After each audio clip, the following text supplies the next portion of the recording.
তো হ্যালো বন্ধুরা, তোমরা কেমন আছো? আমিও ভালো আছি। রোজকারের মতো আরেকটা ভিডিও ব্লগ নিয়ে তোমাদের সামনে হাজির হয়েছি। তো বন্ধুরা দেখো, আজ আমি ছাদ বাগানে সবেদা গাছে টবগুলোতে প্রচুর পরিমাণে ঘাস হয়ে আছে, তো সেগুলো তো পরিষ্কার করব, কারণ এইগুলো এমনিতেই উঠে যায়। তো দেখো, পরিষ্কার করে আমি একটা সবেদা গাছে সার প্রয়োগ করব। তো দেখো, কিছুটা ভার্মি কম্পোস্ট নিয়ে নিলাম কিছুটা ভার্মি কম্পোস্ট নিয়ে নিলাম, একটু হাড় গুঁড়ো, শিং চাঁচার যে একটা মিশ্র করে রেখেছি একসাথে। তো দেখো, ওর মধ্যে একসাথে 2 মুঠো নিয়ে নিলাম, কারণ দুটো গাছে প্রয়োগ করব। তো কিছুটা পরিমাণ নিমখোল, কারণ এই সময় গরমের সময় এত পোকামাকড়ের বৃদ্ধি হয়েছে, তো তার জন্য নিয়ে নিলাম একটু হিউমিক অ্যাসিড। তো হিউমিক অ্যাসিড গরম এখন দিয়ে দিলাম একটু লাল পটাশ। তো লাল পটাশ দিয়ে দেবো, কারণ গাছগুলোতে দেখছি একটু একটু করে ফুল আসছে, তো তার জন্য একটু লাল পটাশ আমি দিয়ে দেবো একটু এপসেম সল্ট।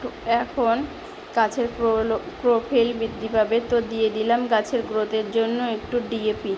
তো এটা মাসে ডিএপি সারটা 1 চামচ করে দেওয়াই ভালো, কিন্তু দেওয়া হয়নি।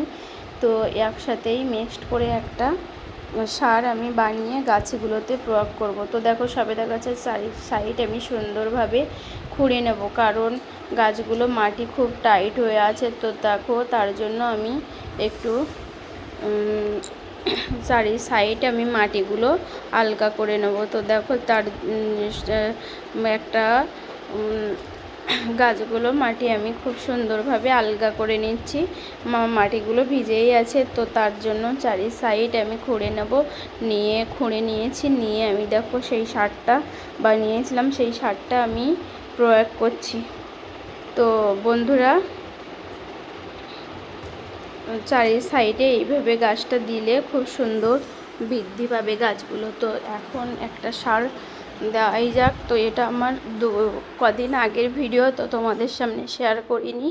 তো এখন আমি সেই ভিডিওটা দিচ্ছি, কারণ সব সময় তো সময় হয়ে ওঠে না, তো তার জন্য আমি টবগুলোতে ফাঁকা করে। তো দেখো, একটা মাটির টবে সবেদা গাছ দেওয়া আছে, তো আরেকটা কালাপাতি সবেদা আছে, তো একটা নীল ড্রামে এগুলো দিয়ে দিচ্ছি। তো নীল ড্রামগুলোতে আমি সুন্দরভাবে এই সারটা আমি প্রয়োগ করব।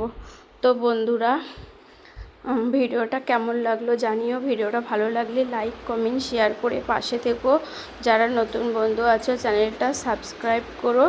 তো তোমাদের একটা লাইক, একটা কমেন্ট, একটা সাবস্ক্রাইব তো ভিডিও করার অনুপ্রেরণা জাগায়। তো দেখো, আমি ফাইনালি সবেদা গাছে তো দিয়ে দিলাম।